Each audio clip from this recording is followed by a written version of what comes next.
안녕하세요. 권다림 목사입니다. Thank you. 감사합니다. 이렇게 오늘 또 목사님 궁금해요. 우리 시리즈 와주셔서 감사합니다. 오늘의 토픽은 신앙생활이 감정에 따라 요동칠 때, 감정에 따라 흔들릴 때 우리 신앙생활, 그게 오늘의 토픽인데요.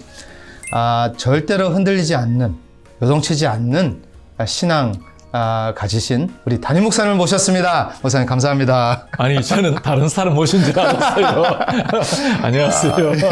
목사님, 예, 요동치시지 않은 신앙생활 가지신 목사님.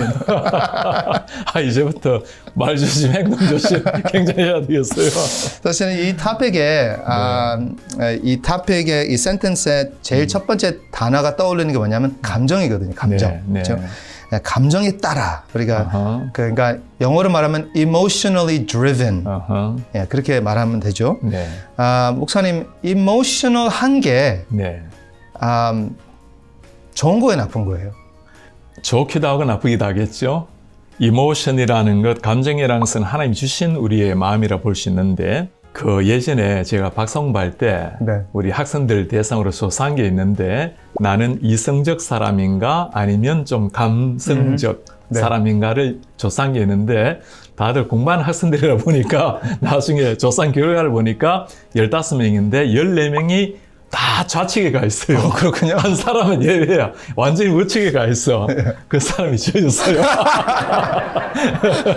그러니까 늘 이성적 사유하고 어떤 철학적 이런 논리적 사고를 하기 마련인데, 저는 배치된 판인지 전혀 다른 쪽에 무슨 논문을 감정으로 쓴 사람도 아닌데, 그만큼 감정에 대한 또 감성적, 감정적이라 볼 수 있는데, 좋은 점이라는 것은 하나님께서도 굉장히 감성적인, 감정적 분이죠. God is emotional, you know. 맞아요. 그러니까 우리를 향한 하나님의 그 긍휼, 컴패션이 있고, 우리를 향해서 하나님의 눈물도 흘리시고, 시편에 보면 얼마나 감정적인 게 많습니까? 하나님 앞에 내 마음을 환히 토로해내는 그런 시편들, 또 때로는 막 열받아가지고 하나님 이게 뭡니까 하고 소리치기도 하고, 그리고 이 세상에 일어나고 있는 부조리한 일에 대해서 anger, 그리고 분노가 일어나기도 하고, 그러니까 그 감정 자체가 나쁘다거나 그럴 수는 없겠죠, 그죠? 그런데 emotionally는 too much가 되거나 emotionally driven life가 되어버리면, 그 감정에 이끌리는 삶이 되면 그건 조심해야 되겠죠. 하나님께서 우리에게 주신 말씀, 그 성령의 은혜를 따라서 감정이 지배를 받아야지, 감정이 오히려 우리의 신앙을 지배해버리면 그게 아마 문제겠죠. 맞아요, 목사님. 근데 그럴 때가 더 많아요. 그렇죠. 예를 들면 내가 기분 좋을 때 말씀 읽을 때, 또 기분 나쁠 때 말씀 읽을 때 차이가 있어요. 그렇죠. 그러니까 감정에 따라서 말씀을 읽게 돼요. 목사님, 저를 볼 때는 어떤 감정이십니까? 왜 이렇게 사랑이죠. 왜 시간이 많이 왜냐면 닭살 때문에 너무 시간 많이 걸렸어요. 박자가 중요한데.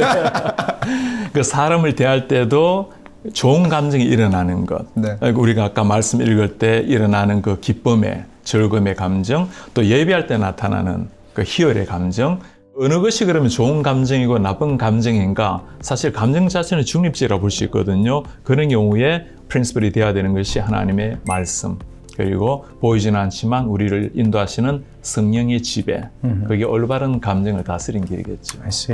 예, 저는 되게 감정이 넘치는 사람이에요. 네. 오케이. 저도 그래요. 업 앤 다운이 되게 심해요. 그래요? 목사님 진짜 그러지 않는 것 같은데. 그래요? 네. 아니요, 그래서 이 토픽이 저한테는 아주 와닿는 토픽인데요.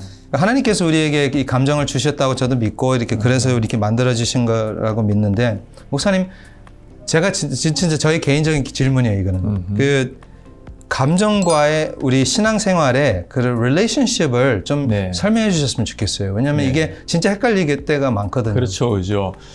신앙생활도 너무 이성적으로만 되게 되면 좀 딱딱한 신앙인들이 있을 수 있어요. 그 성경 열심히 하고 하나님에 대해서도 잘 안다고 생각하는데, 약간 그 교리적 사람, 그리고 어떤 종교 개혁가들 해서 막 교리적으로 개혁신학 이렇게 너무 이성적으로만 훈련되어 있는 사람들, 그런가 하면 너무 또 감성적으로, 감정적으로만 돼도 문제겠죠. 신앙생활이라는 것은 이성과 감정이 좀 조화를 이루고 있는, 그런데 하나님을 사랑한다라는 것은 말씀은 굉장히 이성적이지만 말씀에 대한 반응은 굉장히 감성적으로 나와야 되죠. 예, 예. 사실 신앙이라는 것 자체가 하나님의 말씀에 대한 이성적 깨달음, 그다음에 감성적 반응, 그게 삶으로 나오는 게 신앙이라고 볼 수 있잖아요. 네. 조나단 에드워즈가 쓴 유명한 책 신앙 감정론이라고 부르기도 하죠. 그 religious affections. 그 신앙적으로 내가 하나님을 affection 깊이 그 사랑하는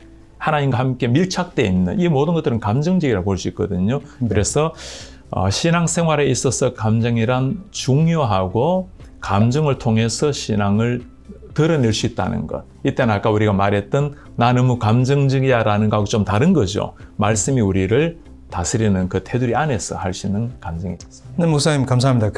이제 우리가 수련회 같은 데 가면 또 네. 주일날 예배도 그렇고 근데 네. 수련회 가면 그 감정이 그냥 그렇죠. 완전히 업되잖아요. 네, 네. 업되는데 또 집에 가면 그 완전 네, 다운되잖아요. 그래서 이런 말을 하잖아요.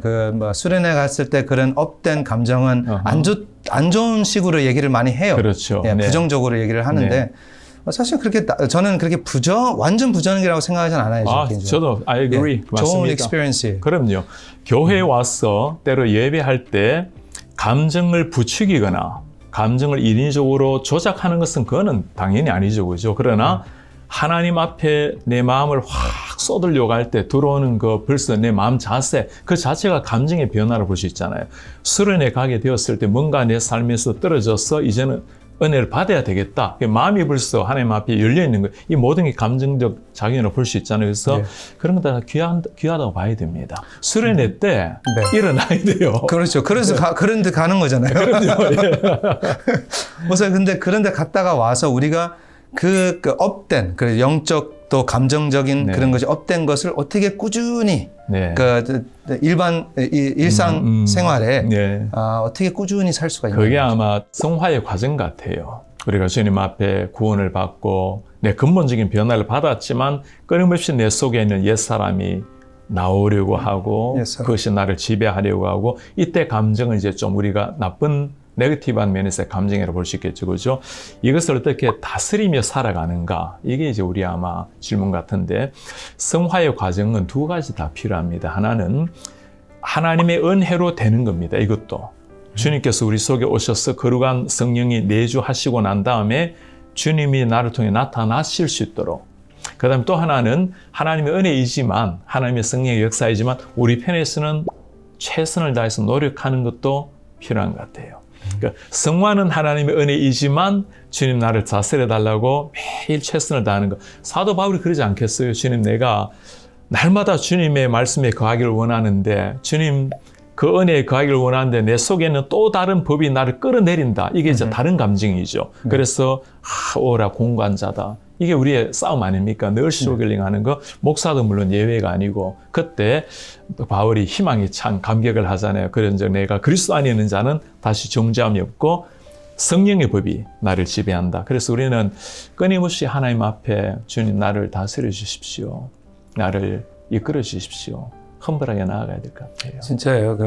교회 와서는 아멘 할렐루야 하고 집에 가서는 아이들한테 혼내고 화를 내고 소리 지르고 되게 이게 모순적인 이중적인 그런 모습이 많이 보일 때가 많아요. 그러면 이제 제가 실패를 한 거잖아요. 사실은 어떻게 보면 failed 한 거예요. 그럼 그때에 우리가 크리스천으로서 어떻게 해야 되나요, 목사님? 그때 fail 하는 것은 누구나 할 수 있을 것 같아요. 목사도 예외가 아니고 누군들 예외가 되겠습니까? 그죠? 누구나가 실수할 수는 있지만 크리스찬과 일반 사람의 차이는 그 다음의 차이 같아요. 주님 제가 비록 내 아들이지만 내 부하의 직원이지만 이런 건 아니었습니다 하고 회개할 줄 알고 필요하면 용서를 구할 줄도 알고 주님 제가 이런 사람입니다. 제 이모션을 좋게 하나님 앞에 드려줄 수 있도록 이 이모션을 통해서 하나님의 사랑의 통로가 될 수 있도록 나를 도와달라. 아마 그게 우리 자세라 되겠지요. 감사합니다, 목사님. 감정적으로 건강한 크리스천의 그 모습을 한번 좀 그려봐 주세요. 네, 아까 말씀한 걸 좀 종합 정리로 해야 되겠는데 일단 이모션 자체는 중립이라 봐야 되겠죠. 건강하게 사용되면 하나님께 좋은 관계를 맺을 수 있고 사람들에게도 하나님의 따스한 마음을 전달할 수 있는 통로가 된다는 것. 그러나 잘못 사용하게 되면 이때 잘못이라는 것은 내 옛 자아라든가 나에게서 나오는 이모션이 나를 지배하게 되면 신앙생활이 막 요동치게 되는 이런 게 잘못된 것이라 볼 수 있는데 균형 잡힌 좋은 면에서의 감정을 가진다면 역시 우리는 다 하나님 앞에 죄악된 존재라는 걸 먼저 깨닫고 하나님 저를 지배해 주십시오. 다스려 주십시오. 제 감정도 하나님 사용하셔서 하나님 나타나 주십시오. 아마 우리 마음대로 사용할 게 아니고 하나님이 사용하실 수 있도록 드리는 게 그게 아마 건강한 감정을 통한 신앙생활이 아닐까. 성령의 열매도 보면 사랑, 희락, 화평, 오래 참고 자비하고 이게 다 뭡니까? 다 감정적인 거잖아요. 그렇죠. 그러니까 좋은 감정이 성령의 열매로 우리를 지배할 수 있도록. 목사님 그 감정 때문에 우리가 하나님이 멀리 또 그렇죠. 떨어져 있다는 감정을 느낄 때가 있어요. 그럴 수도 있죠. 예, 그분들에게는 어떻게 우리가 말씀을 해야 되나요? 이게 욥을 생각하면 욥이 얼마나 하나님 앞에 경건했습니까? 자신의 죄는 물론이거니와 아이들이 마음으로 품는 죄까지도 하나님 앞에 예물을 드리고 회개하고 기도했던 그런 욥에게 다가온 것은 하나님의 축복이 아니라 너무너무 큰 재앙이었습니다. 고난이었죠. 네. 그리고 심지어 자기 몸까지도 병으로 말미암아 힘들었고 이 문제를 가지고 욥은 굉장히 실록을 합니다. 감정적으로 하나님 앞에 주님 이게 뭡니까? 나는 바르게 살려고 이렇게 몸부림을 치는데 친구들이 찾아와서 욥에게 위로를 하러 왔는데 위로가 안 돼 이게. 네. 야 욥 네가 뭔가 잘못했기 때문에 하나님이 그런 거 아니냐. 그래서 회개하면 하나님 용서하실 거다. 아무런 그게 위안이 되지 않았어요. 네. 욥의 감정은 점점 더 힘들어졌고 엘리후도 나오죠. 그리고 마지막에 심지어 하나님께 막 소리치잖아요. 주님 당신이 정말 계시면 좀 나와서 설명 좀 해달라. 내 마음을 알지 않느냐. 하나님께서 그때 나타나셔서 뭐라고 하십니까? 너에게 나타난 그 어려움, 고난, 어두움, 그 답은 이거란다? 그렇게 얘기 안 하세요. 여봐, 내가 천지를 창조할 때 너 뭐 했느냐? 새가 알을 낳는 것을 네가 보았느냐? 네가 낚시로 악어를 낚을 수 있느냐? 동문서답을 하는 거죠. 그래서 지금 하나님이 보여주려 하는 것은 하나님이 하나님 되심이라는 거. 그래서 우리에게 있어서 참때로 이해되지 않는 현실의 아픔들, 감정적으로, 이성적으로 납득되지 않는 이런 어려운 현실들, 그때 해결이 되어야 신앙의 해소가 되는 게 아니고 그때 해결은 하나님입니다. 그때마다 저는 우리 성도님들 그렇게 말씀드리고 싶어요. 성도님들 그 아픔이 물결이 다가올 때 참 나도 어떻게 할 수 없을 때 그때 우리가 가야 할 것이 십자가라는 거. 십자가를 뭘로 설명하겠어요? 하나님 또 감정이 있고 당신 아들에 대한 눈물이 있는 분인데 그 아들을 십자가에 내어주시는 하나님 왜 그렇죠? 우리를 사랑하시기 때문에 그런 거죠. 그래서 도저히 이해되지 않는 상황 속에서 그 십자가를 생각하면 하나님이 내가 알지 못하는 이만큼 나를 사랑하셨다면 지금 이 순간에도 함께하고 계신다. 그 하나님을 만나는 것만이 인생 모든 것에 대한 해결 같아요. 그때 다시 우리의 마음이 하나님 앞에 기쁨을 회복하고 감사를 회복하고 우리의 모든 감정적 삶을 통해서 그때 하나님께 영광 돌릴 수 있을 것 같아요. 감사합니다, 목사님. Thank you for coming. 감사합니다. 예.